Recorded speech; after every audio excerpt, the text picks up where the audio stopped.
ini middle-nya sedikit aja dikurangi dan ditambahkan treble sedikit ya. Treble sedikit, middle turun sedikit ya. Baik. Saudara-saudara, pada hari ini saya bawakan firman Tuhan. Judulnya sih agak panjang supaya kita mengerti. Begini judulnya firman Tuhan pada hari ini. Kita akan baca nanti dari Wahyu. Ya, terima kasih Pak. Iya, mantap. Kita baca dari Wahyu. Middle-nya turunkan tadi. Ya, middle-nya turunkan. Haleluya. Iya, baik. Terima kasih Pak. Ya, saya rasa sudah lebih bagus ini. Wahyu pasal 6 ayat 5 sampai 8. Jadi judulnya begini. Bila kan kita tahu bahwa sebelum kedatangan Tuhan Yesus ada meterai-meterai yang dibuka oleh anak domba Allah ya. Tuhan Yesus, tidak ada yang bisa buka itu saudara, hanya Tuhan Yesus yang bisa buka. Haleluya saudara. Siapa yang bisa membuka gulungan-gulungan meterai? Tidak ada yang bisa, Tuhan Yesus. Nah, saudara-saudara, Wahyu pasal 6 ayat 5 sampai 8. Jadi bila pembukaan meterai-meterai itu cepat dan bagaimana bila lambat? Kita kan tidak tahu. Haleluya saudara. Kita tidak tahu. Kita hanya tahu apa yang dinyatakan kepada kita. Mari kita baca Wahyu pasal 6 ayat 5 sampai 8. Mari kita buka. Jadi bila cepat atau bagaimana bila lambat ya. Wahyu pasal 6 ayat 5 sampai 8.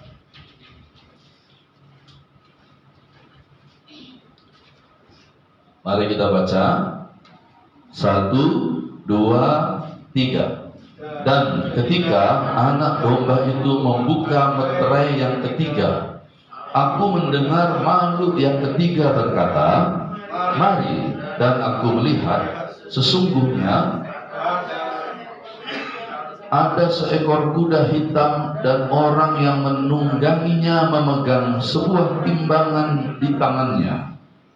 Dan aku mendengar seperti ada suara di tengah-tengah keempat makhluk itu berkata, secupak gandum sedinar dan 3 cupak jelai sedinar. Tetapi janganlah rusakkan minyak dan anggur itu. Dan ketika anak domba itu membuka meterai yang keempat, aku mendengar suara makhluk yang keempat berkata, mari. Dan aku melihat sesungguhnya ada seekor kuda hijau kuning dan orang yang menungganginya bernama Maut, dan kerajaan maut mengikutinya. Dan kepada mereka diberikan kuasa atas 1/4 dari bumi untuk membunuh dengan pedang dan dengan kelaparan dan sampar dan dengan binatang-binatang buas yang di bumi. Yuk lanjut saja ayat selanjutnya 9. Dan ketika anak domba itu membuka meterai yang kelima, aku melihat di bawah mezbah jiwa-jiwa mereka yang telah dibunuh oleh karena firman Allah dan oleh karena kesaksian yang mereka miliki. Dan mereka berseru dengan suara nyaring katanya, berapa lamakah lagi ya penguasa yang kudus dan benar, engkau tidak menghakimi dan tidak membalaskan darah kami kepada mereka yang diam di bumi? Dan kepada mereka masing-masing diberikan sehelai jubah putih, dan kepada mereka dikatakan bahwa mereka harus beristirahat sedikit waktu lagi hingga genap jumlah kawan-kawan pelayan dan saudara-saudara mereka yang akan dibunuh sama seperti mereka. Lalu 12, maka aku melihat ketika anak domba itu membuka meterai yang keenam, sesungguhnya terjadilah gempa bumi yang dahsyat, dan matahari menjadi hitam bagaikan karung rambut, dan bulan menjadi merah seluruhnya bagaikan darah, dan bintang-bintang di langit berjatuhan ke atas bumi bagaikan pohon ara menggugurkan buah-buahnya yang mentah apabila ia digoncang angin yang kencang. Maka menyusutlah langit bagaikan gulungan hitam yang digulung, dan tergeserlah gunung-gunung dan pulau-pulau dari tempat keempatnya, dan raja-raja di bumi dan pembesar-pembesar, serta perwira-perwira dan orang-orang kaya, serta orang-orang yang berkuasa, dan semua budak serta orang merdeka bersembunyi ke dalam gua-gua dan celah-celah batu karang di gunung. Dan mereka berkata kepada gunung-gunung dan kepada batu-batu karang itu, runtuhlah menimpa kami, dan sembunyikanlah kami terhadap Dia yang duduk di atas tahta dan terhadap murka Anak Domba itu, sebab sudah tiba hari besar murka mereka, dan siapakah yang dapat bertahan? Inilah orang-orang yang tidak terangkat, saudara, yang melihat pengangkatan terjadi persis seperti Matius pasal 24, dan tampak tanda Anak Manusia di langit. Sebelumnya itu dikatakan matahari menjadi gelap, bulan menjadi darah. Inilah dia materai ke-6, hari kedatangan Tuhan Yesus. Dan orang-orang yang melihat pengangkatan tersebut menyadari mereka sudah tertinggal pembesar-pembesar, penguasa-penguasa. Dan dikatakan sejak pada waktu itu, saudara-saudara dikasihi Tuhan, orang-orang mencari bencana alam. Inilah orang-orang yang tidak diambil Tuhan dari bencana alam. Mereka berseru, gunung runtuhlah menimpa kami, sebab sudah tiba hari murka Anak Domba. Sembunyikan kami terhadap Dia yang duduk di tahta. Begitu, saudara, ya. Nah, inilah dia hari kedatangan Tuhan Yesus Kristus di atas awan-awan atau rapture. Yang nanti katakan haleluya. Nah, kita akan belajar sekarang, saudara, yaitu kita sudah baca tadi bersama-sama. Ada beberapa materai, ya, yang akan dibuka sebelum hari kedatangan Tuhan. Nah, setelah rapture, pengangkatan terjadi, barulah materai ke-7 dibuka, yang isinya ada 7 sangkakala. Dan saya nggak pernah membahas itu. Juga ada nanti setelah itu 7 cawan murka Tuhan. Kenapa? Tugas saya mempersiapkan kita, gereja Tuhan, anak-anak Tuhan, supaya kita semuanya jangan ada yang dianggap ketinggalan, supaya kita semuanya boleh layak menyambut hari kedatangan Tuhan. Ada haleluya, saudara? Nah, saudara-saudara, perhatikanlah baik-baik bahwa mempelai Tuhan Yesus Kristus itu ada pada segala zaman. Ada di zaman mereka hidup, dan di situ mereka juga tentu saja bila mereka ada setelah abad pertama, abad kedua, sehingga mereka punya firman Tuhan yang kita baca juga ini. Tentu saja kepada mereka juga, mereka diberitakan kepada mereka bahwa suatu hari nanti Tuhan Yesus akan datang di awan-awan. Ada haleluya, saudara-saudara? Nah, jadi kepada mereka, saudara-saudaraku dikasihi Tuhan, mereka yang menyambut firman Tuhan dan mempersiapkan diri. Dan tidak heran, ayat yang kita baca ini sudah ada sekitar 2000 tahun yang lalu, di mana dikatakan kedatangan Tuhan sudah dekat. Tentu saja mereka berjaga-jaga. Ada haleluya, saudara? Nah, saudara-saudaraku dikasihi Tuhan, lalu kemudian sampailah mereka, yaitu meninggal dunia, lalu kemudian mereka dikuburkan. Dan saya mau memberitahu kepada kita semua, ya, mempelai Tuhan Yesus Kristus itu ada di segala zaman dan ada di segala tempat di muka bumi ini, di mana ketika mereka sudah meninggal dunia, mereka sekarang sedang beristirahat di kubur mereka masing-masing, dan Roh Kudus menyertai mereka di dalam kubur mereka. Ayatnya di mana? Lihat saja Elisa dikatakan dikuburkan di dalam gua, dan Roh Kudus menyertai dia di kuburnya. Ketika ada orang gerombolan membuang mayat dan terkena kepada tulang Elisa, seketika mayat yang sudah meninggal tersebut bangkit berdiri, karena ada kuasa Roh Kudus yang menyertai Elisa, kuasa Roh Tuhan selama dia hidup, dan setelah dia meninggal dunia, Roh Kudus terus bersama dengan orang yang demikian. Sampai kapan, saudara? Sampai nanti ketika tadi materai ke-6 Ya, saudara, ketika Tuhan Yesus datang, sangkakala berbunyi, dan ada satu ayat yang berkata, kita ini yang yang masih hidup, sekali-kali tidak akan mendahului mereka yang sudah mati yang seperti ini. Mereka dulu akan dibangkitkan, bangkit keluar dari kubur, lalu baru kita yang memang juga berjuang seperti mereka. Waktu mereka hidup kan mereka berjuang, walaupun perjuangannya nggak seperti kita, tapi mereka entah bagaimana Tuhan melihat dan mengenali mereka. Firman Tuhan berkata dalam 2 Timotius 2 ayat 19, tetapi dasar yang diletakkan Allah itu teguh dan meterainya ialah Tuhan mengenal siapa kepunyaannya. Begitu.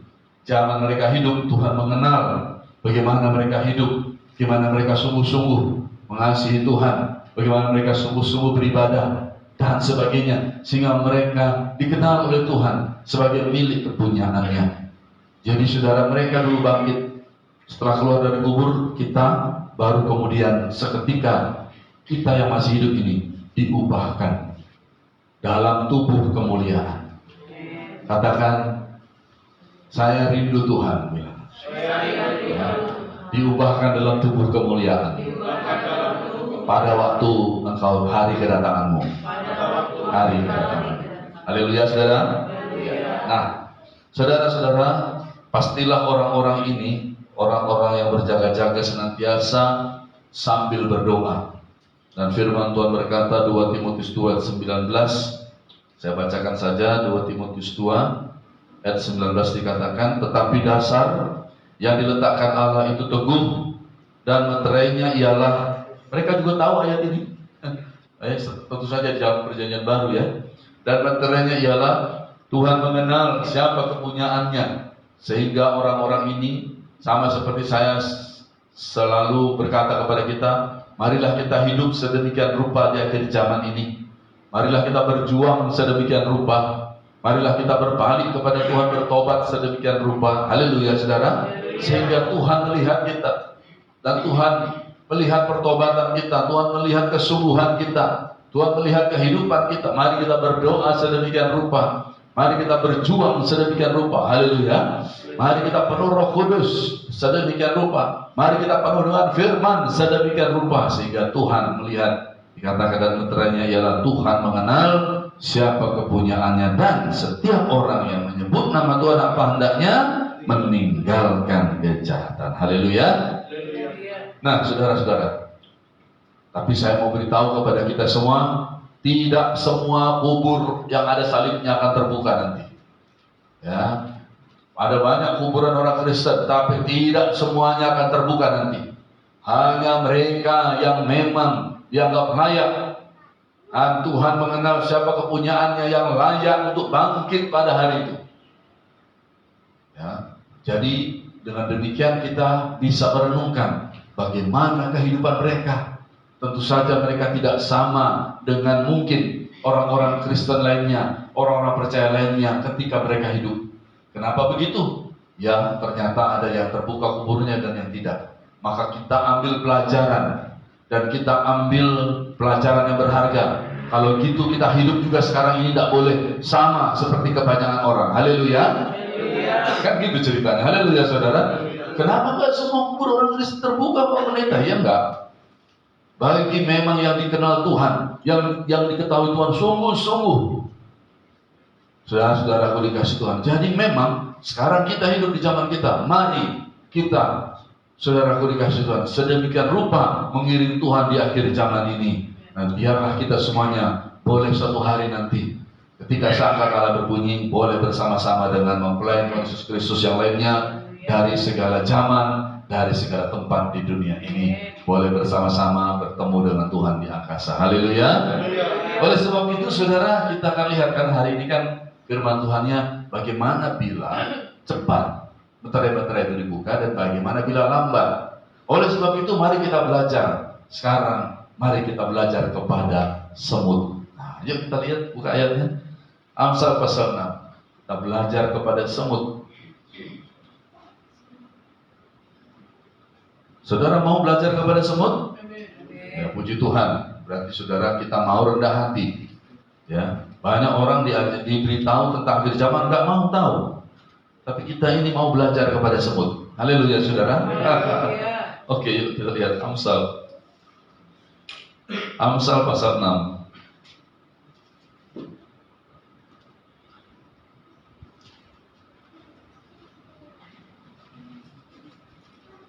Haleluya. Katakan bersama saya, haleluya. Katakan bersama saya, puji Tuhan. Oke, yuk mari kita baca Amsal 6 ayat 6 sampai 9. 1, 2, 3. Hai pemalas, pergilah kepada semut. Perhatikanlah lakunya dan jadilah bijak. Biarpun tidak ada pemimpinnya, pengaturnya, atau penguasanya, ia menyediakan rotinya di musim panas dan mengumpulkan makanannya pada waktu panen. Hai pemalas, berapa lama lagi engkau berbaring? Bilakah engkau akan bangun dari tidurmu? Ya. Nah, saudara-saudara, mungkin sedikit lagi dikurangi, mungkin ini apanya ada sedikit store sedikit ya, dikit aja, semoga sudah bagus ya. Dikatakan begini, hai pemalas, pergilah kepada semut, perhatikanlah lakunya dan jadilah bijak. Kita belajar kepada semut supaya kita menjadi bijak. Siapakah 5 gadis yang bertemu dengan Tuhan Yesus, saudara? 5 gadis yang bijaksana. Ada haleluya, saudara? Mari kita belajar kepada semut supaya kita di hari-hari sekarang kita hidup ini boleh bijak seperti 5 gadis bijaksana. Nah, sudah bagus Pak, terima kasih. Saudara perhatikan bagaimana semut ini. Memang ini dikatakan sebagai teguran bagi orang yang malas. Ya, ini. Tapi sekarang di akhir zaman, anak-anak Tuhan kalau mau bijak belajar sama semut. Bagaimana itu? Begini dikatakan. Perhatikanlah lakunya. Bagaimana rupanya lakunya semut ini? Saudara malam-malam tidur dia bagaimana? Haleluya, saudara. Jalan sana sini. Saudara masuk kamar mandi, saudara lihat ada nggak dia, saudara? Ada dia. Saya jumpa dengan dia, saudaraku. Saya berkata, shalom semut. Haleluya, saudaraku. Wih, saya jumpa seekor semut, dia mengangkat apa namanya? Dia mengangkat makanan, ya pasti itu makanan ya. Dia selalu mengumpulkan makanan ya. 5 kali lebih besar dari tubuhnya, dan dia lewat di dinding di depan hidung saya. Saya berkata kepadanya, shalom semut. Saya berkata, belajarlah kepada semut kalau mau selamat di akhir zaman ini. Kita menjadi 5 gadis bijaksana, belajar kepada semut. Darah dia selalu, kalau ini memang tentang bekerja, tidak malas. Tapi saya kasih tahu, di akhir zaman ini artinya selalu berjaga-jaga, mengantisipasi semua kemungkinan. Haleluya. Mengantisipasi hari kedatangan Tuhan. Entahkah Tuhan datang dalam waktu yang cepat ataukah Tuhan datang waktu yang lama, bukanlah persoalan, sebab kita selalu mau terus berjaga-jaga. Ada haleluya, saudaraku. Begitu ya. Dikatakan, perhatikanlah lakunya dan jadilah bijak. Biarpun tidak ada pemimpinnya, pengaturnya atau penguasanya, ia menyediakan rotinya di musim panas dan mengumpulkan makanannya pada waktu panen. Walaupun saudara kita ini kan ketemu di gereja cuma 2 jam 3 jam, walaupun hari Senin, Selasa, Rabu, Kamis saudara nggak ketemu dengan Pak Pendeta, Pak Gembala, saudara dan saya semuanya terus ngapain, saudara? Kita selalu berjaga-jaga. Kita tidak mau lengah. Jadilah seperti semut yang terus mengumpulkan makanannya. Kalau 5 gadis bijaksana yang dikumpulkan makanan atau apa, saudara? Ada haleluya, saudaraku.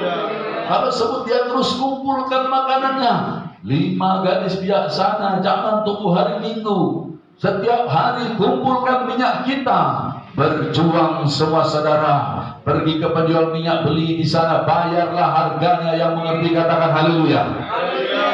Amin saudara. Saudara-saudara ya, jangan nanti kita kena tipu daya iblis. Kita pikir Tuhan belum datang juga, lalu kemudian waktu menjadi malam, semua mengantuk. Tapi satu yang pasti, yang bijaksana sudah berlaku seperti semut sehingga menjadi bijak. Kalau semut selalu mengumpulkan makanan, yang bijaksana selalu kumpulkan minyaknya.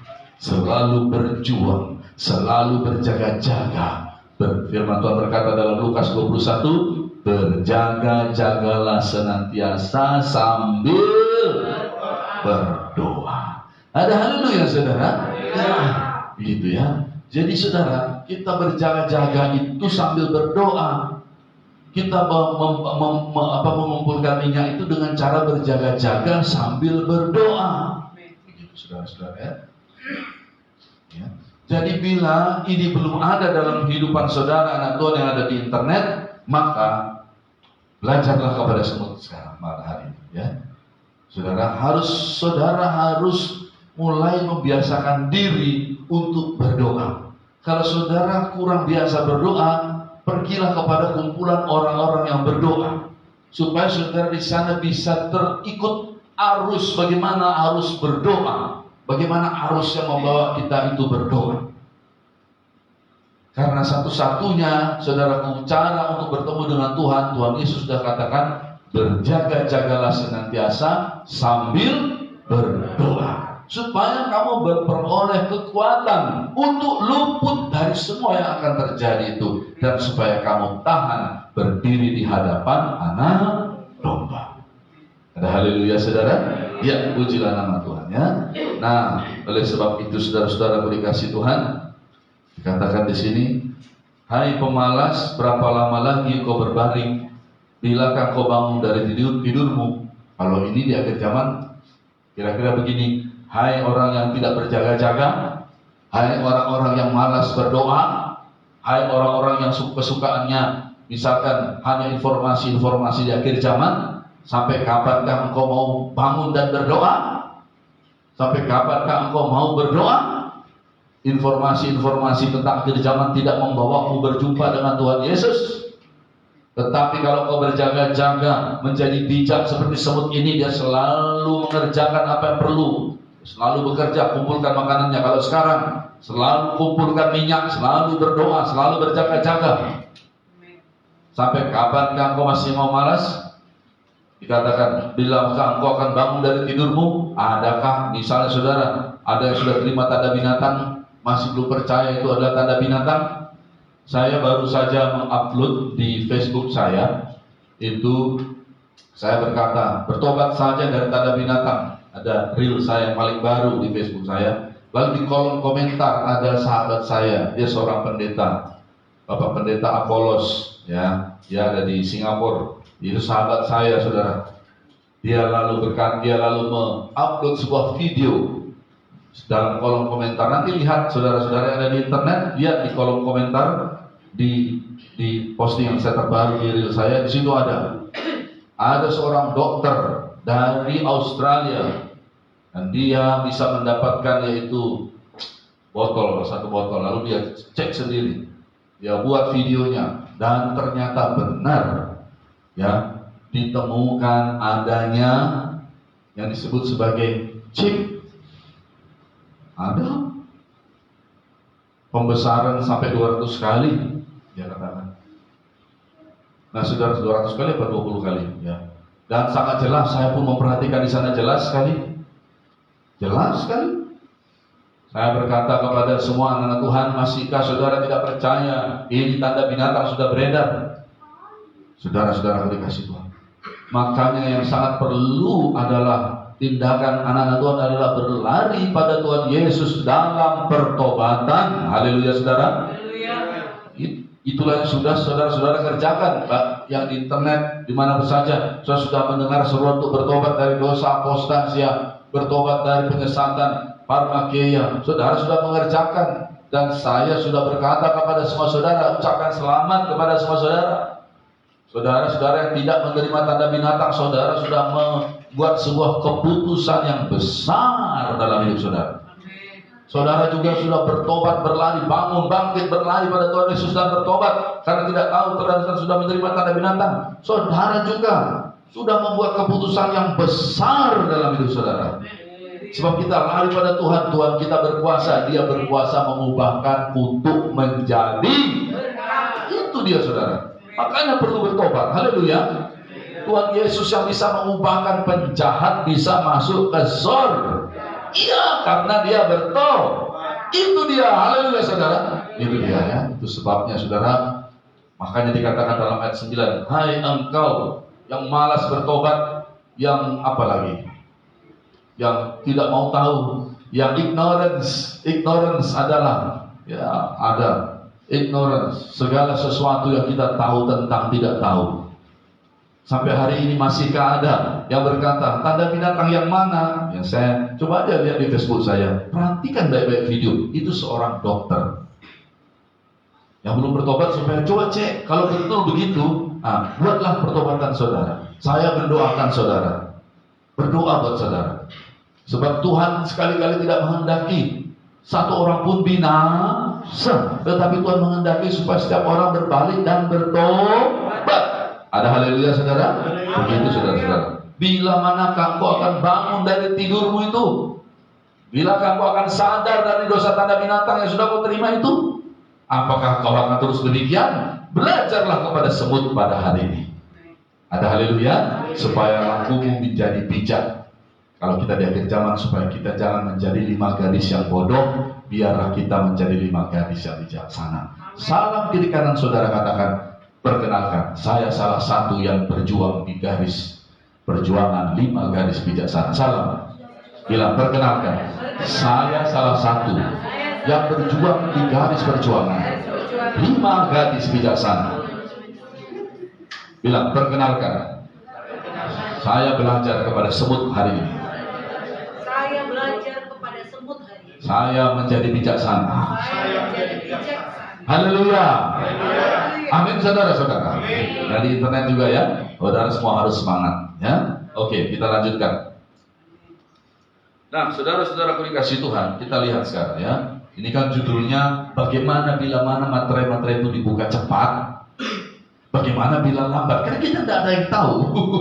Ini memang masih itu rahasia Tuhan. Tapi kita diberi tanda-tandanya untuk kita bisa belajar. Dan kita belajar hari ini yang spesial, yaitu belajar kepada siapa? Semut. Semut bagaimana saudara? Dia terus-menerus kumpulkan makanan. Kalau kita terus-menerus berjaga-jaga. Terus-menerus berjaga-jaga sambil berdoa. Terus-menerus kumpulkan mie. Terus-menerus membayar harganya. Yang suka cita dulu katakan haleluya. Lanjut. Nah, saudara perhatikan. Tidak ada seorang pun yang pernah, saya tanya dulu, siapa di sini yang pernah pergi Singaraja? Banyak. Anak saya pun pernah. Tasya kita pernah lihat. Siapa di sini pernah pergi ke Bangli? Ini banyak yang pergi Bangli. Haleluya saudara. Ya. Nah, dengarkan, saudara-saudara. Tetapi tidak ada satu orang pun yang pernah lewat di jalan-jalan di akhir jalan. Sekalipun saya bawakan firman Tuhan tentang akhir zaman, saya belum tahu pasti bagaimana, tapi yang penting saya bawakan dari firman Tuhan. Tapi Tuhanlah yang mengetahuinya. Ada haleluya. Kita setidak-tidaknya bisa, ini seperti rambu-rambu. Makanya saudara, kita harus terbuka dengan apa yang Tuhan berikan ya, gitu ya. Tetapi dengan satu rambu-rambu, tidak boleh keluar dari Alkitab. Tuh, tidak boleh keluar dari firman. Dan apabila hal-hal tersebut masih tersembunyi, jangan dipaksa untuk mengerti. Sebab yang bagian kita adalah yang sudah dinyatakan sesuai dengan Ulangan pasal 29 ayat 29. Nah, hal-hal yang tersembunyi adalah bagi Tuhan, tetapi hal-hal yang dinyatakan adalah bagi kita dan bagi anak-anak kita, supaya kita melakukan hukum Taurat atau firman Tuhan ini sampai selama-lamanya. Ya. Oleh sebab itu saudara, karena tidak ada yang pernah lewat di jalan-jalan di akhir zaman ini, maka kita semuanya harus hati-hati. Tengok kiri kanan, harus berhati-hati, ekstra hati-hati.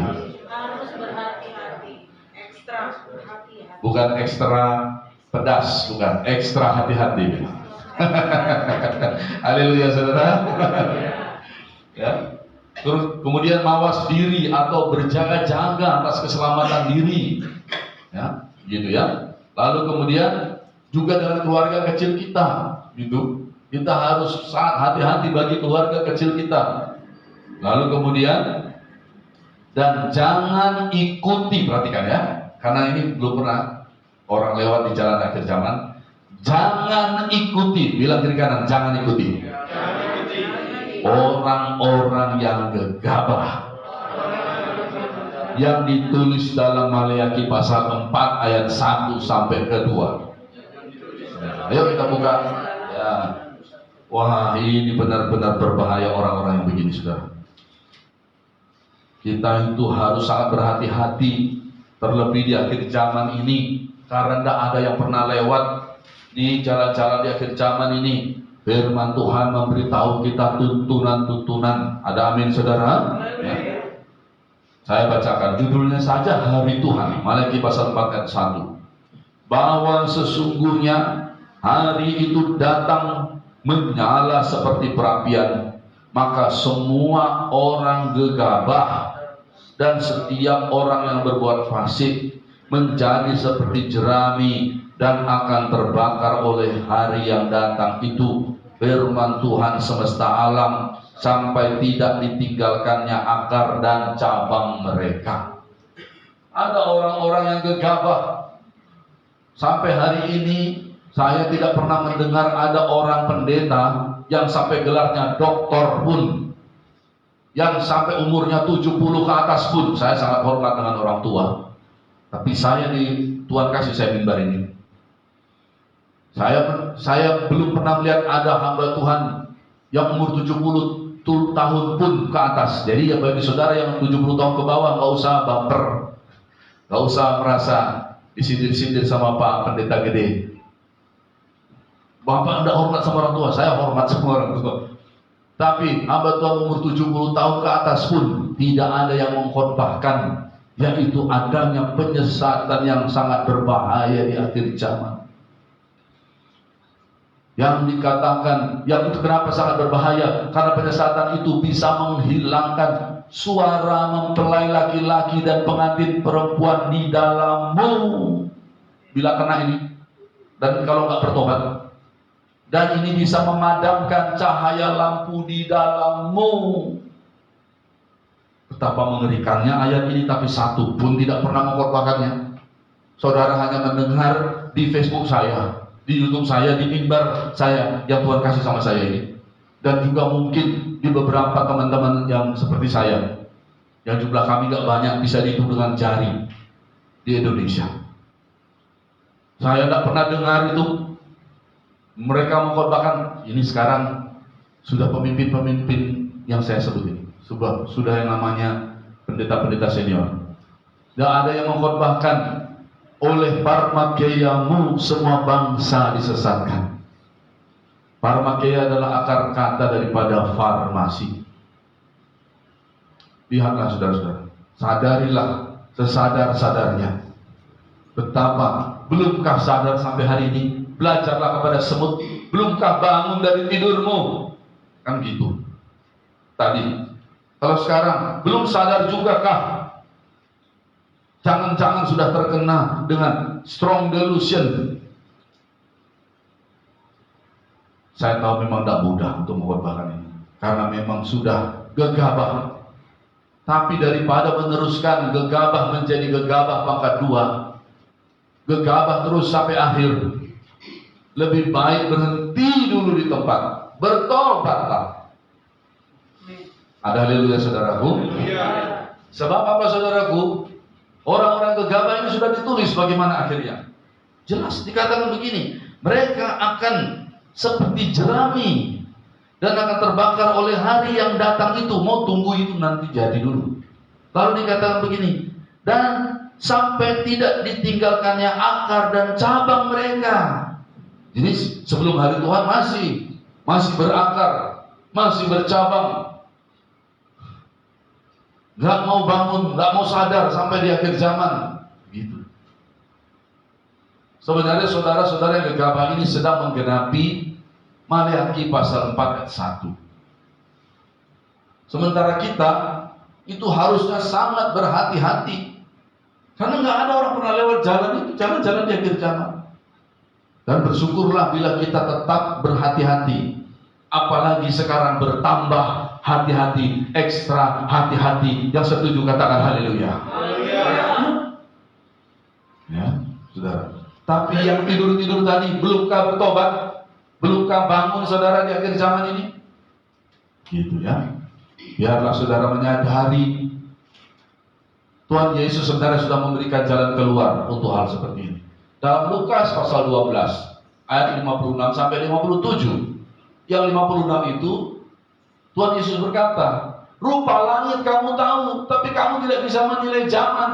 Informasi-informasi tentang akhir zaman banyak kita tahu, tapi kita tidak tahu tanda binatang sudah beredar. Begitu jelasnya, itu merupakan sebuah barang parmakeia, dan itu sangat berbahaya, bisa menghilangkan sesuatu. Ya, pengharapan kita. Makanya dipanggil untuk bertobat, berlari untuk bertobat, supaya menjadi orang-orang yang terlepas. Apa rupanya? Ya, terlepas dari apa rupanya? Itu juga ditulis dalam kitab Yoel pasal kedua, nanti cek sendiri, ayat yang 32. Dan ada orang-orang yang dipanggil supaya masuk kepada golongan orang-orang terlepas. Kenapa rupanya? Sampai hari Tuhan masih terikat. Apa yang mengikat mereka? Inilah anak-anak kerajaan yang dikatakan oleh Tuhan Yesus. Ya. Anak-anak kerajaan ini, ada banyak nanti orang datang dari timur, barat, utara, selatan, duduk bersama Abraham, Ishak dan Yakub dan para nabi. Tapi anak-anak kerajaan, ya, anak-anak kerajaan, warga kerajaan dicampakkan ke dalam tempat yang paling gelap, di mana terdapat rata dan kertak gigi. Kenapa? Karena rupanya mereka terikat. Ada panggilan untuk terlepas dalam buku Yoel pada hari Tuhan, juga hari Tuhan. Tapi mereka alih-alih untuk bangun dan terlepas, gak bangun-bangun, gak sadar-sadar. Apalagi gegabah terus gegabah, ignorance terus ignorance. Lalu kalau saya mulai nyindir-nyindir begitu, nanti dibilang tidak mengasihi, menghakimi. Saya kasih tahu ya, jangan nyanyi, jangan saudara nanti teruskan lagu dangdut saudara di akhir jalan. Karena ada lagu dangdut gini, begadang jangan begadang, kan ya saudaraku. Saya rubah, gegabah jangan gegabah, itu sangat berbahaya. Haleluya saudaraku. Jangan nanti bilang gini, Pak Gede ini menghakimi. Saya nggak tahu gimana cara menolong saudara. Saya tuh nggak tahu gimana cara menolong saudara. Makanya saya pernah bawakan firman Tuhan. Kamu ini bagaimana? Tuhan Yesus berkata, seumpama apakah angkatan ini? Kami meniup seruling, kamu tidak menari. Kami menyanyikan lagu yang sedih, kamu tidak menangis. Ignorance. Gegabah jangan gegabah. Nanti habis ini kalau pas lagi makan-makan, konsumsi makan siang, nanti mulai kedengaran sini kan, gegabah jangan gegabah. Jangan sudah. Di akhir zaman ini sudah ditulis di Alkitab. Kami ini bukan mengejek, tidak, sekali-kali tidak. Kami sudah terus berdoa, beritakan firman. Tapi memang saudara-saudaraku, ini memang mengerikan di akhir zaman. Saudara harus Maka Tuhan Yesus berkata, kamu tanda langit dan bumi kami tahu menilainya, tapi mengenai zaman kamu tidak bisa menilai zaman. Lalu firman Tuhan berkata, dan mengapakah, saya sampai hafal ayatnya, dan mengapakah kamu tidak juga, benar memang, kenapa juga? Dan mengapakah kamu tidak juga memutuskan sendiri apa yang benar? Kenapa mesti dengar terus pendeta doktor yang tidak pernah berkhotbah tentang penyesatan Parmakeia di akhir zaman? Pendeta doktor, yang penting saya nggak sebut nama ya. Pendeta doktor yang nggak pernah berkhotbah tentang dosa-dosa apostasia di akhir zaman. Pendeta doktor yang tidak pernah mengkhotbahkan dosa-dosa penyesatan Parmakeia di akhir zaman. Kenapa mau dengar mereka terus? Kenapa tidak memutuskan sendiri apa yang benar? Itu coba baca Lukas 12 ayat 56 sampai 57. Gitu bunyinya. Jadi jalan keluar sudah dikasih tahu Tuhan. Saudara harus putuskan sendiri. Kalau pendeta saudara gegabah dan terus mau nyanyi lagu gegabah sampai Tuhan datang, selamatkan diri saudara. Jangan ikut-ikutan saudara di sana menyanyi bersama dengannya. Gegabah, jangan gegabah. Lari saudara, selamatkan diri saudara semasih ada waktu. Ada haleluya saudara? Haleluya. Lalu dikatakan ayat kedua, Maliaki pasal 4, tetapi kamu yang takut akan namaku. Ini kebalikannya. Saya sudah janji tadi sih, karena rasa-rasanya khotbah saya nggak akan panjang hari ini. Tapi kok dari tadi lama sekali pindah kepada pokok-pokok bahasan selanjutnya. Tapi saya percaya Tuhan tolong semua. Haleluya saudara. Oke, karena kita sudah lama nggak latihan di praise and worship, jadi sebentar mau latihan sambil kita konsumsi. Haleluya saudaraku. Oke, kita lanjut. Dikatakan tetapi kamu yang takut akan namaku. Nah ini orang-orang yang kebalikan dari gegabah, yang berhati-hati, ekstra hati-hati. Bagimu akan terbit surya kebenaran dengan kesembuhan pada sayapnya. Burung yang sembuh sayapnya bisa apa saudara? Bisa lari atau bisa terbang? Ya, inilah pengangkatan saudaraku dikasih Tuhan. Jadi kalau kita takut akan nama Tuhan, itu bisa juga orang yang gegabah yang bertobat. Ya, kalau bertobat kan takut sama Tuhan. Dan Tuhan sanggup untuk menyembuhkan sayap burung tersebut. Haleluya. Nah, ada yang mustahil kepada siapa? Tidak ada yang mustahil kepada Tuhan Yesus. Makanya Tuhan melihat, adakah kita dikenal Tuhan sebagai miliknya? Katakan, bagi orang-orang yang bisa Tuhan mengenal siapa kepunyaannya, begitu saudara-saudara. Ini waktu-waktu sekarang ini, ya. Dengan kesembuhan pada sayapnya, kamu akan keluar dan berjingkrak-jingkrak seperti anak lembu lepas kandang. Haleluya saudaraku. Gimana itu berjingkrak-jingkrak seperti anak lembu lepas kandang? Haleluya saudara. Begitulah nanti kejadian waktu Tuhan Yesus datang. Dan saudara, saya berdoa kita semuanya boleh layak menyambut hari kedatangan Tuhan. Haleluya. Saya bayangkan Pak Endor begini. Ya, katakan gitu saudara. Haleluya saudaraku. Bayangkan kita terbang saudara, berangkat. Iya. Terima kasih Tuhan Yesus. Semua bahasa roh. Haleluya. Ini dikatakan mereka akan berjingkrak-jingkrak seperti anak lembu lepas kandang. Coba lihat gimana tuh? Pernah lihat anak lembu lepas kandang? Nanti cari ya di YouTube, anak lembu lepas kandang. Itu waktu di kandang dia masih diam-diam gini dekat mamanya, dekat dilepas kandang. Ya lari sana sini dia saudaraku ya. Senang sekali dia. Ada haleluya. Nah, saudara, hari ini belum terlambat. Semua kita berlari pada Yesus dalam pertobatan. Yang setuju katakan haleluya. Oke, saudara, ya. Nah, saudara-saudara, jadi kita sudah ngerti ya. Jadi gitulah kita harus berhati-hati karena jalan-jalan di akhir zaman nggak ada yang tahu. Kita walaupun Pak Pendeta khotbah, kita terus berjaga-jaga, saudara, karena yang benar-benar, karena belum pernah ada orang lewat. Kita hanya tahu dari firman Tuhan. Tapi satu hal yang pasti, meterai-meterai itu dibuka. Nah, sekarang kita akan lihat bagaimana bila pembukaan meterai-meterai itu cepat, Pak Pendeta. Ya. Tentu saja meterai yang pertama adalah penyesatan Parmakeia. Kuda putih dengan penunggangnya yang diberikan panah, lalu dia diberikan mahkota corona, sudah pergi ke seluruh dunia. Dia menyesatkan, itulah dia penyesatan Parmakeia. Itulah penunggang kuda putih dan penunggang. Ya, senjatanya apa? Panah. Ya. Nah, sudah, haleluya saudaraku, itu sudah terjadi. Yang kedua adalah perang. Kuda merah padam, meterai kedua. Penunggangnya diberikan pedang yang besar. Operasi Israel sekarang disebut sebagai operasi pedang besi. Nah, bagaimana bila pembukaan materinya cepat Pak Pendeta? Kepada meterai 3, secupak gandum sedinar, meterai 4. Itu adalah khotbah saya minggu lalu. Saudara bisa ingat ya? Minggu lalu. Karena pernah ada sebuah pertemuan yang namanya Abraham Accord. Dan kalau kita lihat, saudara, sudah sekitar 3 tahun, 1 bulan lebih sedikit.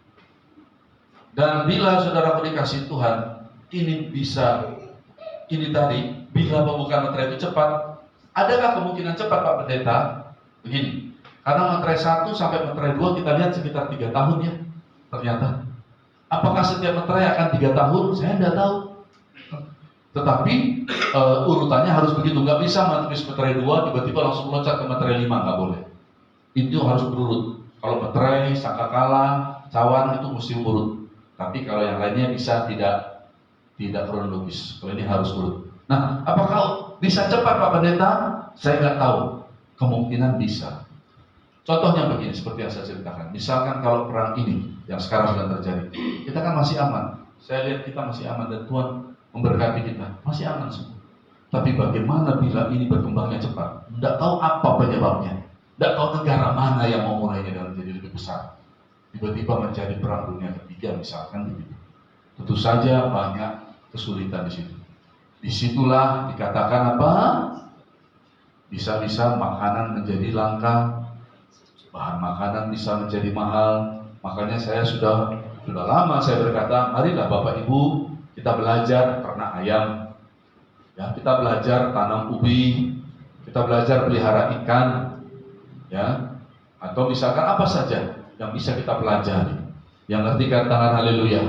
Ya, termasuk belajar puasa, bisa juga begitu. Ada haleluya saudara. Nah, itulah sebabnya saudara-saudara dikasih Tuhan, ya, kita antisipasi. Nah, itu meterai ketiga. Lalu kemudian kalau sudah begitu, lalu ada tadi kita sudah baca meterai keempat, ada kuda kuning hijau, kan gitu. Lalu penunggangnya adalah maut dan kerajaan maut. Lalu kepada mereka dikatakan mereka diserahkan seperempat bumi, bukan hanya manusia. Ini apa saudara? Saya menduga ini adalah perang nuklir. Ini dugaan saya sekali lagi, tidak ada satu orang pun yang pernah lewat di situ. Tapi coba saudara pikirkan bagaimana 25% itu hancur.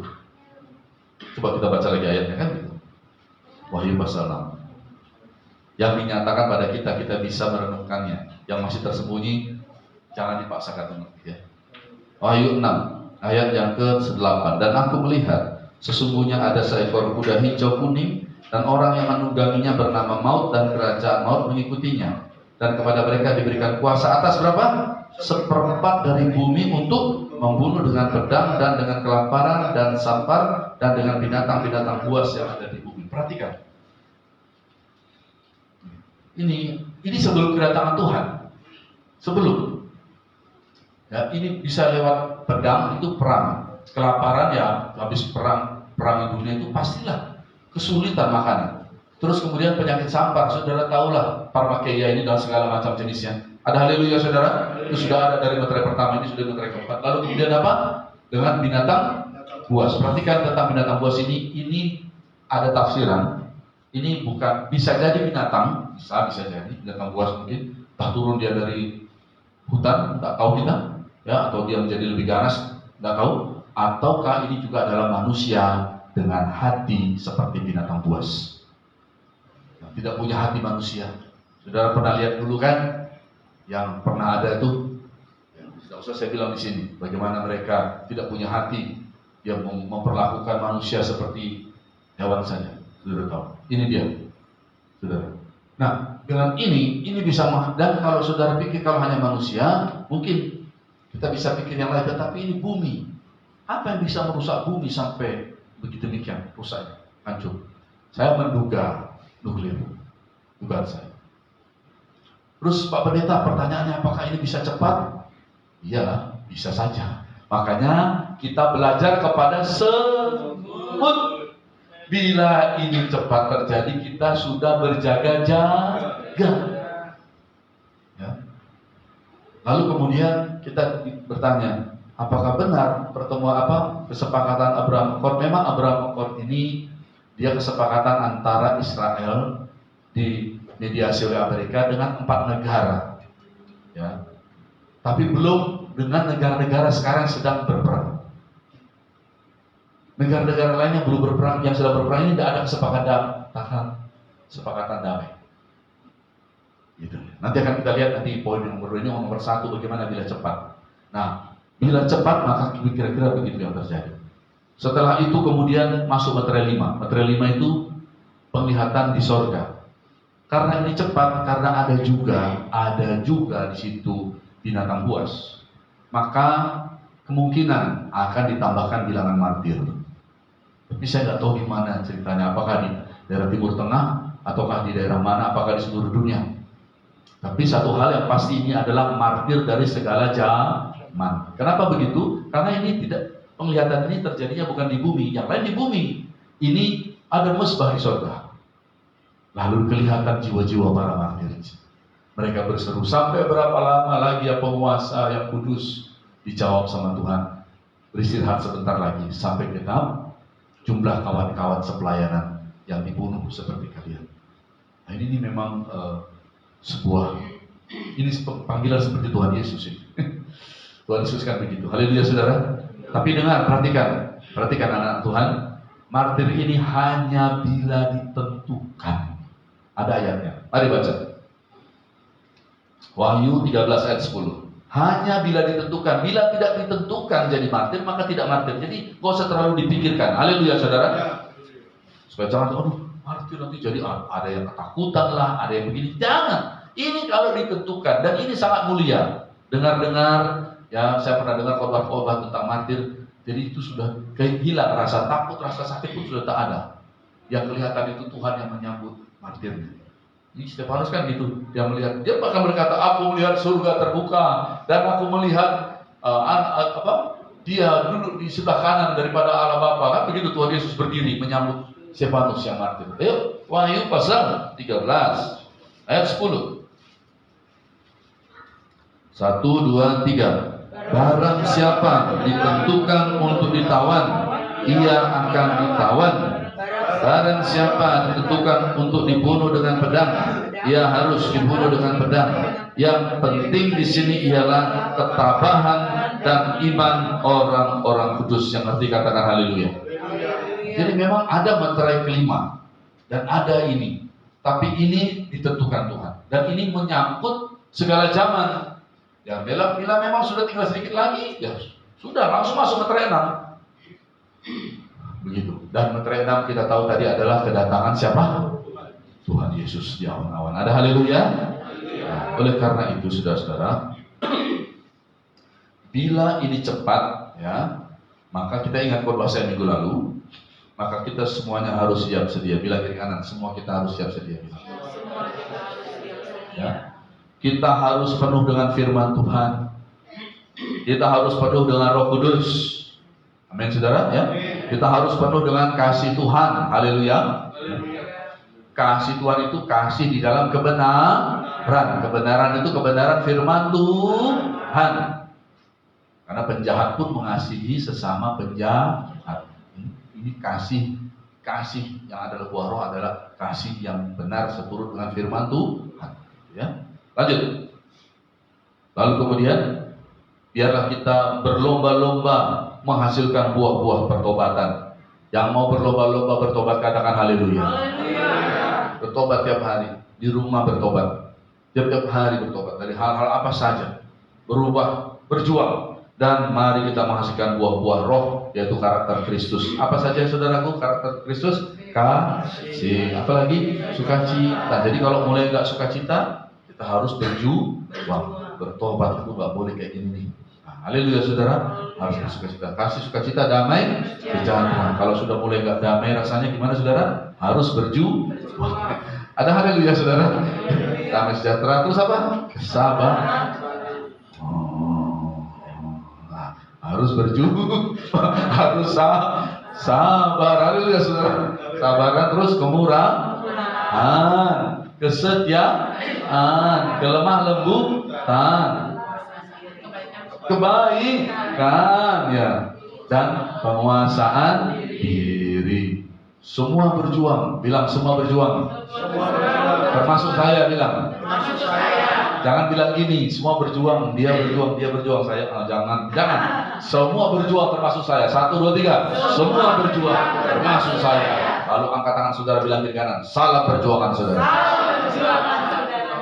Salam prajurit yang baik dari Tuhan Yesus Kristus. Haleluya. Amin saudara. Nah, jadi kalau cepat ini gini nantinya, ini bisa jadi cepat ya. Tapi kita kan nggak tahu. Kita hanya bisa memantau tiap hari apa yang terjadi di Timur Tengah. Dan memang sekarang mata semua kita tertuju ke sana. Inilah dia materai kedua. Iya, kita lagi lihat gimana nanti perkembangan ini. Kalau ini nanti terus dan ternyata benar-benar lewat ya, benar-benar nanti sampai nuklir. Siap-siaplah kawan-kawanku. Ya, Tuhan Yesus berkata, bangkitlah, angkatlah mukamu, penyelamatan sudah dekat. Jadi jangan takut. Haleluya. Kita kan tidak tahu. Sebab ada yang bertanya juga, dan itu benar pertanyaannya. Masa sih Pak, bisakah mungkin secepat itu materai-materai dibuka? Tidak tahu. Bisa cepat, bisa lambat. Kalau kita lihat materai 1 ke materai kedua memang 3 tahun. Tapi yang ini nih sangat seperti korek api, mudah meledak, mudah terbakar. Kalau yang sekarang ini, kalau yang kemarin materai 1 ke materai 2 itu tanda binatang ya, itu seluruh dunia, keliling dunia dia. Kita susah itu, kehilangan pekerjaan, ya, kehilangan fasilitas, banyak yang kita sudah bayar harganya, segala macam. Coba renungkan, saya merenungkan itu saudara. Nah, tapi kalau dari materai 2, dari perang ini nih ngeri. Misalkan contoh, ya ini bukan firman Tuhan, saya kasih contoh. Misalkan datanglah yang dari Korea Utara itu, dia kan nggak malas berpikir dia kan, cangcung pangbung, gitu. Lalu dia cengkel ya kan, karena emang dia bermasalah juga dengan, dia tak suka dengan Israel itu kan, pincong tong tong, dia panggil putrinya, sini dulu putri, coba pencet dulu. Padahal ini bukan tombol mainan, ini tombol bahaya. Disuruh yang ini hanya contoh, saya sambil bercanda sama saudara. Lalu dia pencet, rudal jelajah berbunyi ledak nuklir dari Korea Utara naik. Orang semua di seluruh dunia itu cek itu kemana arahnya ini.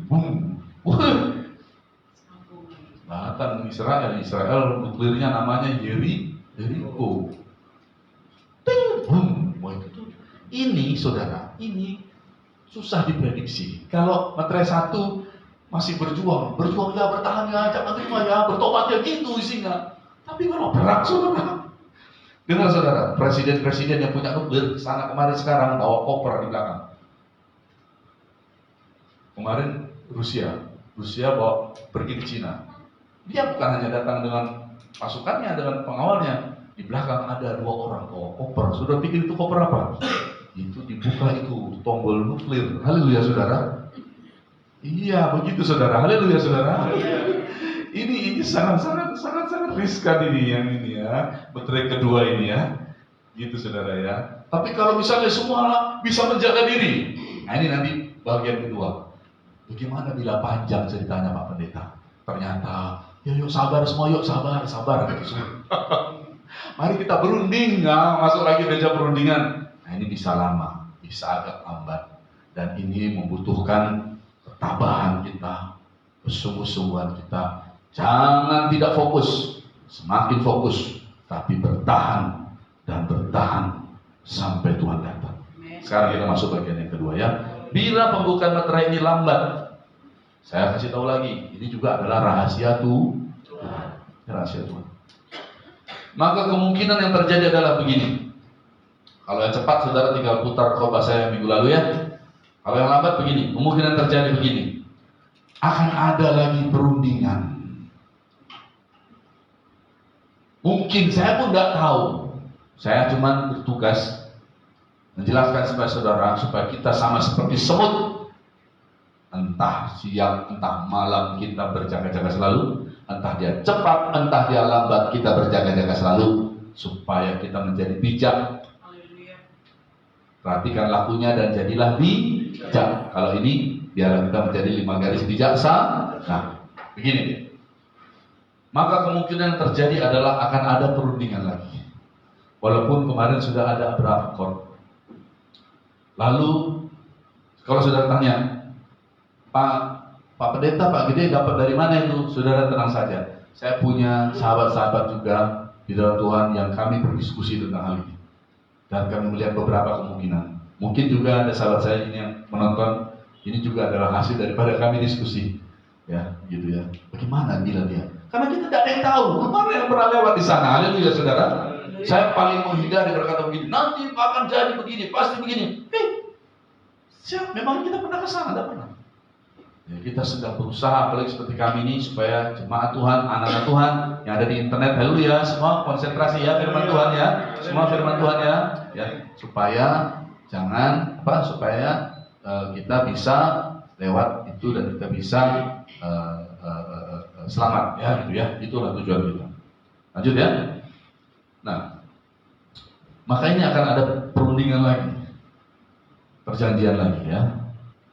Mungkin judulnya masih sama, Abraham Accord, mungkin. Karena itu memang sudah dideklarasikan, cuma baru 4 negara. Nah, mungkin ini nanti dengan negara-negara yang sedang berperang, termasuk di dalamnya yang berjuang untuk supaya ada. Begitulah, nanti sebentar saya jelaskan lebih lanjut ya. Di sini nanti dengar, dalam perundingan ini akan semakin ini perundingan damai judulnya, tetapi kalau kemarin kan memberatkan ya, karena memang biasa berperang ya. Ini lebih berat lagi. Kenapa? Karena ada yang harus dibagi. Itu kan itu solusinya. Mereka kan bilang, mana kemerdekaan, ya kan? Palestina. Saya bilang aja di sini. Betul, itu memang isunya di sana. Minta dibagi wilayahnya. Dan ada yang lebih sensitif dari itu. Dan ini adalah rahasia umum. Yaitu Bait Salomo. Bait Salomo itu ada di fondasinya, itu ada di atas sekarang ini daripada saudara-saudara kita.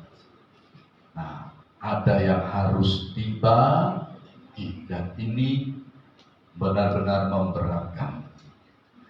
Ini versi panjang, saudara. Haleluya, saudara. Kita tidak tahu yang mana. Kalau ini yang terjadi, maka kita harus siap. Haleluya. Nah, saudara. Nah, lalu kemudian mari saja kita baca 2 Tesalonika 2 ayat 3.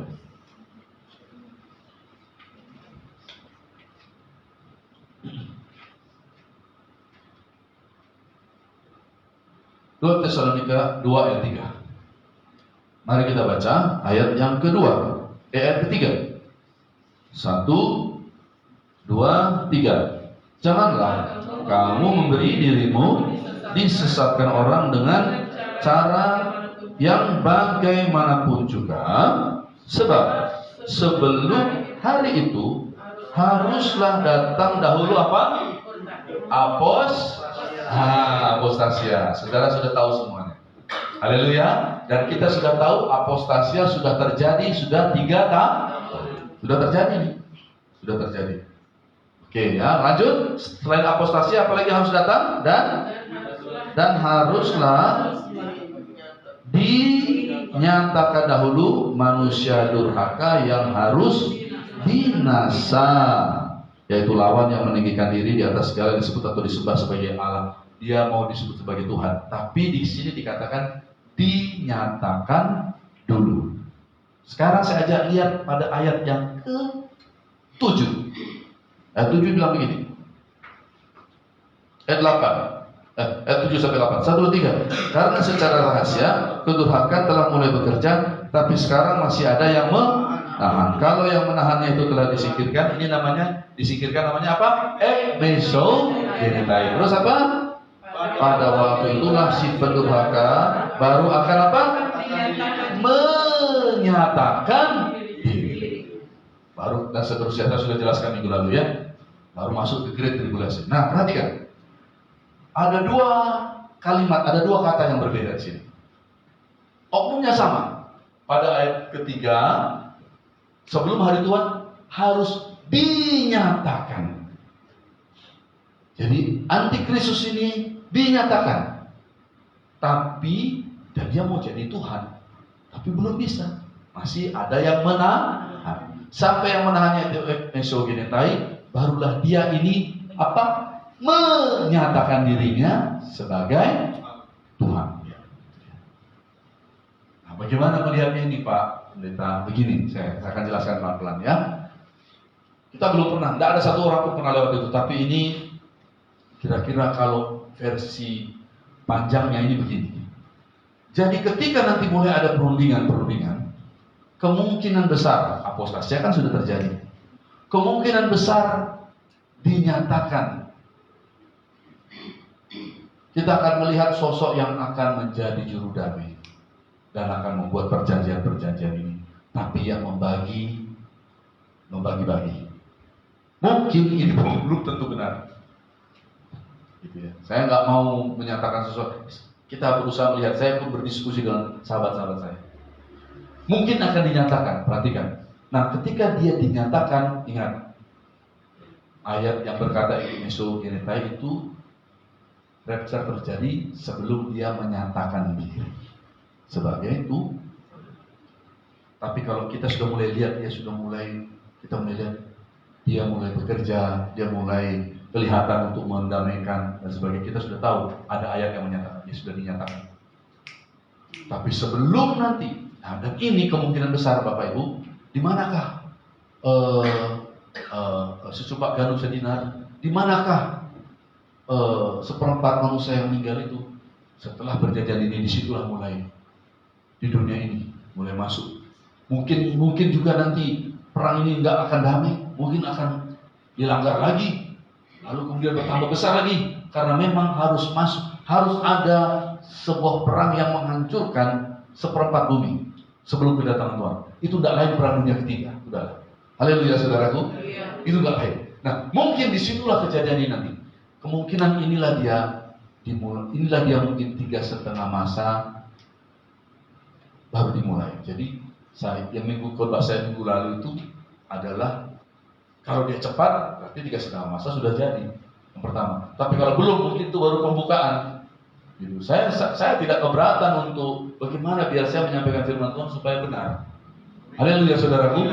Gitu. Saya nggak mau bertahan. Oh, itu harusnya kemarin atau ini harus tidak ada. Kita lihat karena yang kemarin itu bisa juga bila cepat bisa jadi. Ada haleluya saudara. Maka kita belajar kepada semut, selalu berjaga-jaga. Jangan nanti kita tertipu. Oh enggak, masih lama kok. Ini dulu perang selesai dulu, baru nanti ada ini, baru nanti. Hati-hati, jangan nanti kita kecolok.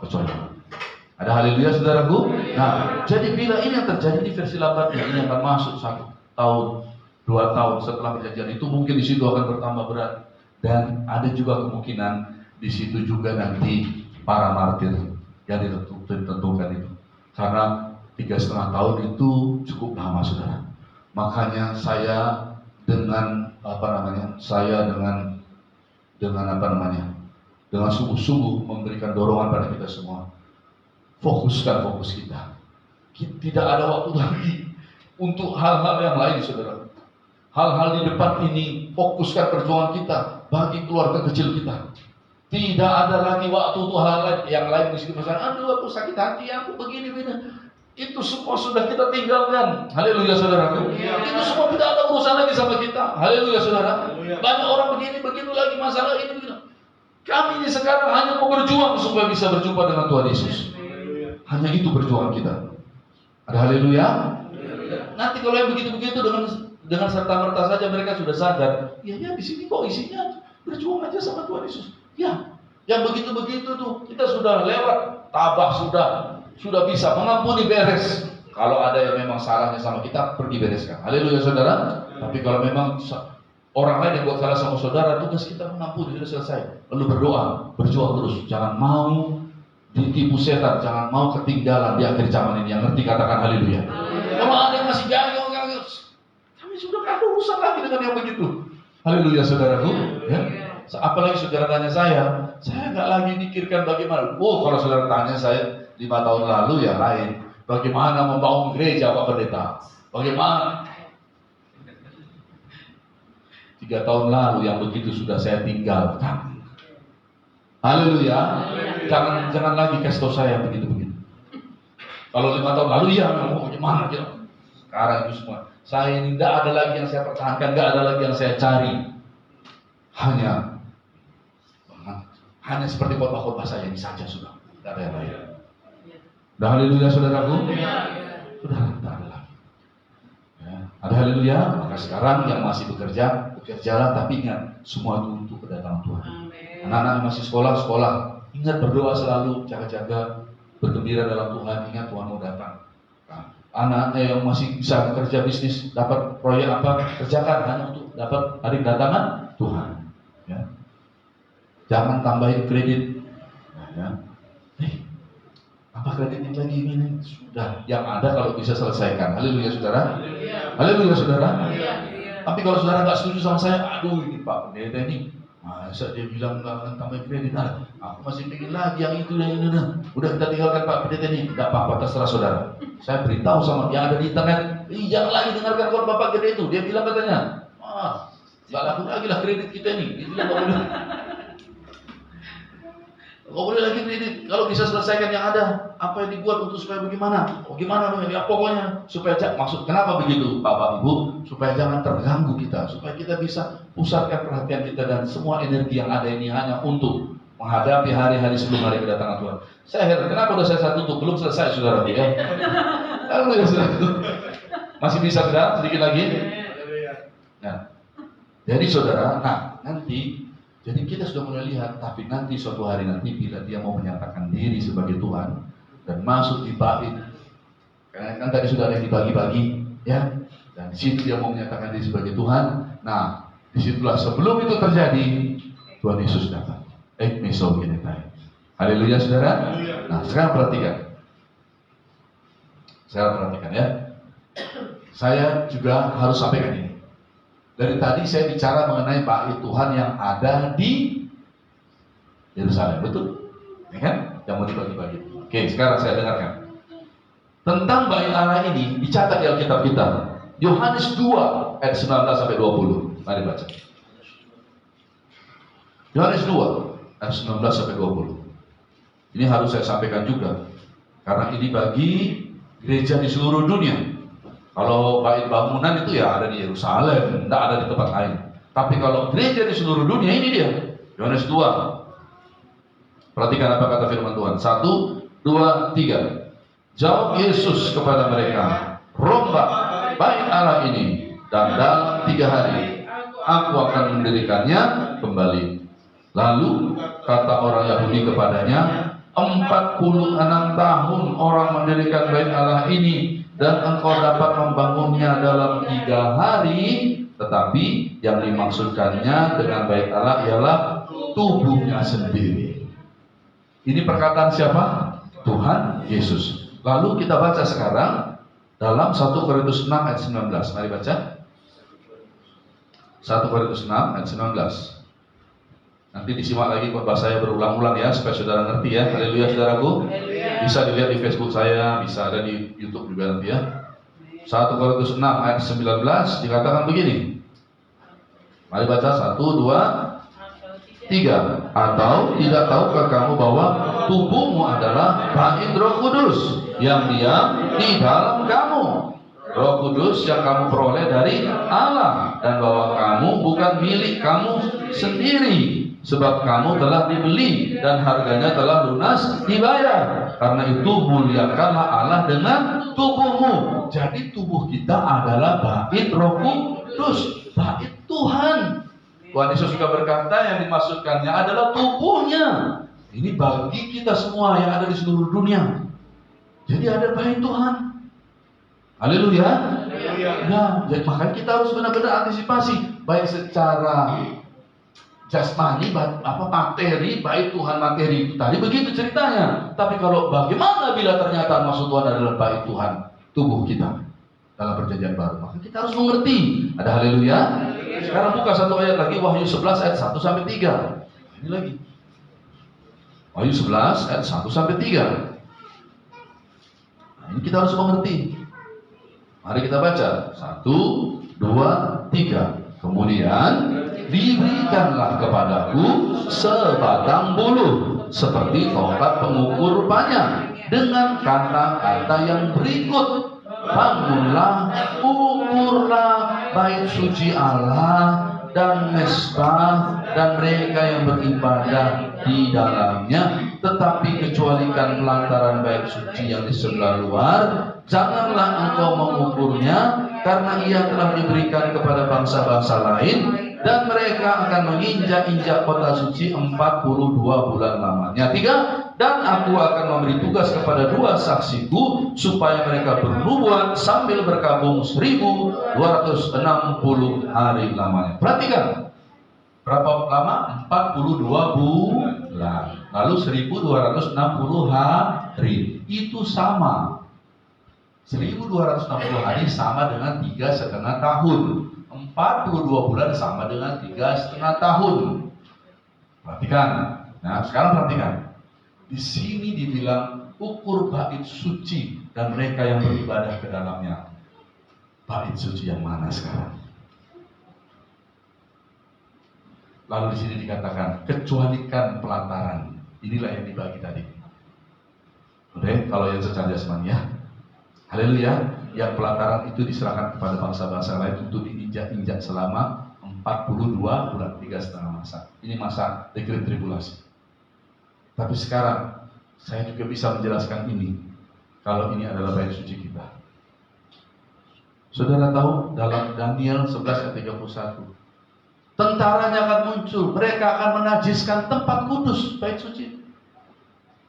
Itu bagaimana? Itu bisa jasmani, itu bisa juga bait suci. Karena Yesus sendiri berkata, ini bait suci. Saya sebagai hamba Tuhan menjelaskan dua ini supaya jelas, supaya kita mengerti. Ada haleluya saudara. Nah, kalau ini adalah fisik daripada kuil Salomo ya, bait suci Salomo itu ya yang akan dibangun, maka saudara mungkin dengar baik-baik, mungkin ini maksudnya yang dibagi. Ada yang pelataran diserahkan kepada bangsa-bangsa lain, tetapi ada juga yang bagi orang Israel yang dibangun, supaya di situ dia menyatakan diri. Tapi perhatikan, bila ini maksudnya adalah bait suci kita, tubuh kita, maka dengar baik-baik. Saudara tahu, itu bait suci ada 3 bagian. Satu namanya, ini saya harus jelasin. Satu namanya pelataran. 2 kemudian ruang kudus. 3 kemudian ruang maha kudus. Haleluya. Yang diinjak-injak ini adalah yang di pelataran. Perhatikan. Yang di pelataran. Lalu saudara-saudara perhatikan baik-baik ya, yang di pelataran. Nah, yang di pelataran inilah saudara Daniel 11 ayat 31. Mari baca, ini ayat terakhir. Saya janji. Aduh, masih ada lagi yang lain, tapi sudahlah. Oke deh, nanti lama ya, sudah 3:30. Oke. Baik, apa tadi? Daniel 11. Ya, yuk Daniel 11. Tapi tergantung sama saudara. Kalau saudara semangat ya, saya lanjut. Haleluya saudara. Daniel 11, semangat aja ya semua ya. Terus latihannya gimana? Daniel 11 ayat 31 dikatakan begini, tentaranya akan muncul, mereka akan menajiskan tempat kudus benteng itu, ya, menghapuskan suara sehari-hari dan menegakkan kejadian yang binasakan. Perhatikan, inilah dia saudaraku. Caranya bagaimana dia itu tempat kudus ternyata benteng. Bagaimana cara mengarahkan benteng itu dikatakan? Dengan cara menaruh sesuatu yang najis. Tidak susah-susah. Nah, saya menduga inilah yang terjadi, yaitu apa? Penyesatan tanda binatang. Makanya suruhan saya sampai hari ini, yang belum bertobat, berlarilah sama Yesus. Ya, diizinkan Tuhan mengubah keadaanmu, gitu ya. Hanya Yesus yang bisa tolong ini, tidak ada yang bisa lain, tidak ada yang bisa. Ada Yesus yang bisa tolong. Ya, ini tentara yang muncul, ini tentara mata-mata, penuh tipu muslihat, ini apa ya, intelijen apa ya, apa namanya, yang tidak kelihatan. Dia bukan terang-terangan, dah. Tentaranya muncul, dia hanya perlu taruh sesuatu yang najis di tempat kudus, di bait Allah. Nah, itu roboh benteng itu. Nah, ini dugaan saya, inilah orang-orang yang sampai hari ini kalau tidak mau bertobat sudah terima tanda binatang, yang sampai sekarang berkata, tanda binatang yang mana? Maaf kawan-kawanku, saudara perlu bertobat. Ya, selamatkan diri saudara. Saudara tidak percaya pada yang saya sampaikan, ya sudah, tidak apa-apa. Tapi juga saya menyampaikan, mana tahu banyak yang bertobat yang lainnya. Haleluya saudaraku, ya. Inilah yang akan dipelataran. Ini kalau nggak bertobat, ini ketinggalan dan diinjak-injak selama 42 bulan oleh pemerintahan The Great Tribulation. Ini. Sekarang perhatikan, ini bagi kita yang bertobat sekarang, ya, ataupun yang tidak terima tanda binatang yang bertobat. Ada sekarang ruang kudus dan ruang maha kudus. Dengar, ada 5 gadis bodoh dan 5 gadis bijaksana. Berjuang sekarang semuanya masuk ke ruang maha kudus. Ini nanti yang bodoh akan ada di ruang maha kudus dan akan tetap ketinggalan. Hanya orang yang di ruang maha kudus yang bisa terangkat.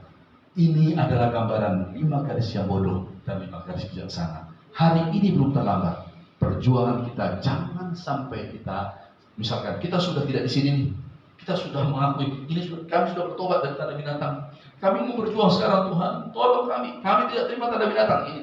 Yang di sini mah kena delusi benar-benar. Nggak tahu deh. Ya, udah ya 42 bulan 1260 hari mereka nanti ada di sana. Ya, tidak bisa. Nah, di sini ini harus berjuang. Pengangkatan akan mengangkat yang bijaksana, yang bodoh tertinggal. Haleluya. Maka berjuang dengan sungguh-sungguh. Yang nanti katakan haleluya. Jadi saudara, mari kita antisipasi, mari kita penuh Roh Kudus, mari kita penuh dengan firman Tuhan, mari kita penuh dengan kasih Tuhan, mari kita berjuang seperti semut-semut tadi supaya menjadi bijak. Kita berjuang jadi 5 gadis bijaksana. Haleluya. Mari kita jadi tentara Tuhan, suka berdoa, berjaga-jaga senantiasa sambil berdoa. Saudara-saudara, ya, boleh 2 ayat lagi? Masih sanggup? Ya, di internet kan pasti masih sanggup, ya. Ya, oke. Wahyu 13 ayat 7. Perhatikan.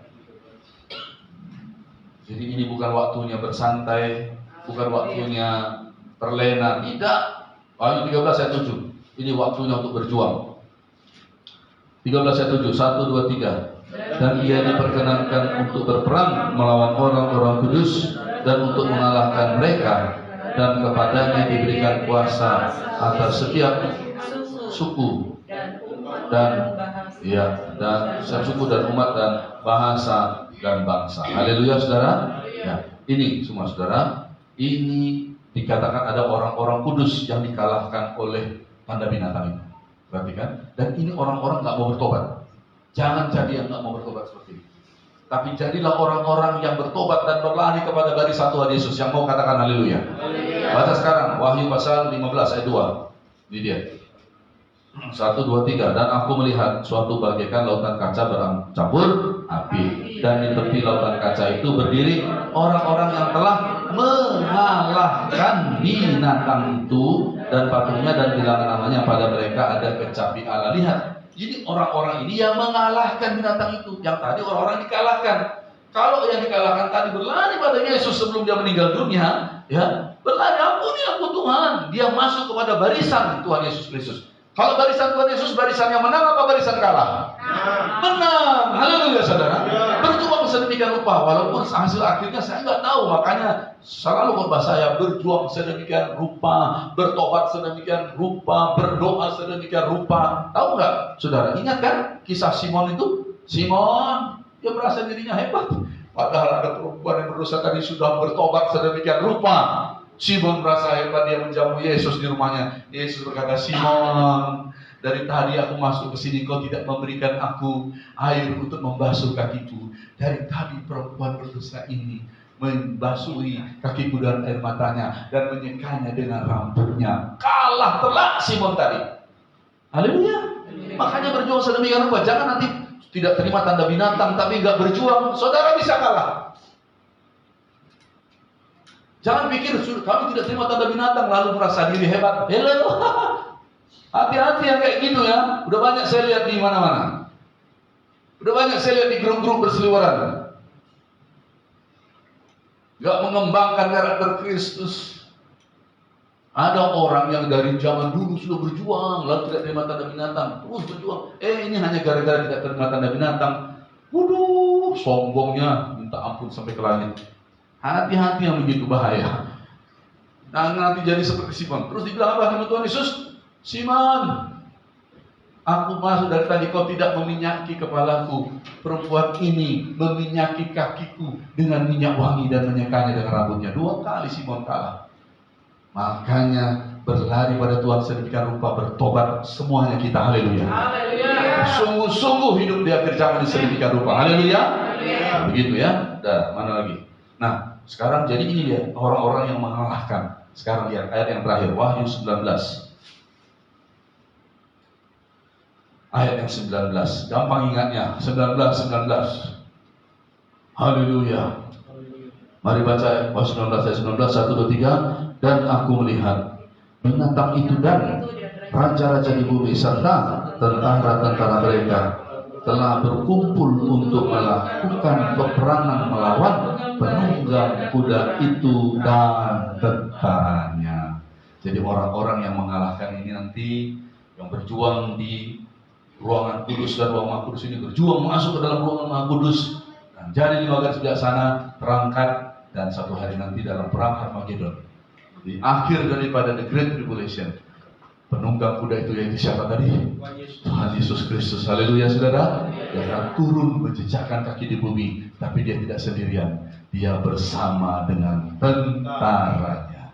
Tentara Tuhan itu ada 2. Tentu saja satu malaikat perang Tuhan, yang satu lagi siapa saudara? Tentara Tuhan, saudara yang ada di akhir zaman. Yang berjuang. Dan juga semua anak-anak Tuhan mempelai Tuhan Yesus Kristus yang dari segala zaman, dari berbagai tempat, yang ikut bangkit pada hari kedatangan Tuhan. Semua yang masuk dalam perjamuan kawin anak domba, semua itulah dia barisan tentara Tuhan yang ada di akhir zaman. Haleluya saudara. Oleh sebab itu, biarlah kita tetap semangat. Ingat, berjaga-jaga senantiasa sambil berdoa. Jangan dijauhi pertemuan doa itu, ya. Justru harus bergabung. Saudara mengetahui semua informasi terbaru tentang akhir zaman. Saya khawatir saudara ketinggalan nanti karena saudara nggak pernah berdoa. Itu 5 garis bijaksana selalu berdoa, kumpulkan minyak. Ya, ini dorongan bagi semua anak Tuhan. Jangan ketipu, jangan pikir tidak terima tanda binatang sudah hebat sekali. Hati-hati kawan. Ya, sekarang ini waktu untuk berjaga-jaga dan berjaga-jaga seperti semut. Jadilah bijak. Tuhan Yesus memberkati. Mari kita akan menyembah Tuhan. Oke, haleluya. Oh, haleluya.